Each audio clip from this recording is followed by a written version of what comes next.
Hej så, velkommen til denne video. I dag skal I få rundt og se min første bil. Så ja, det her det er min første bil. Den går 110 km.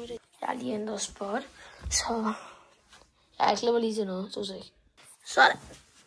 Jo, jeg skal bare lige lukke min dør. Okay. Så min første bil kan køre 110 km i timen. Den er taget ud indvendigt og lige beskidt.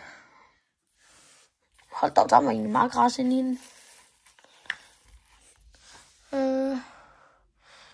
Vi har også mange forskellige hjul. Jeg bruger bare lige dem her, fordi de er så lidt mere grip på en måde.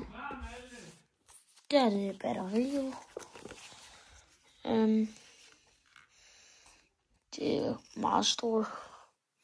Måske ligner det ikke det så stort på kamera, men det er meget stort i virkeligheden.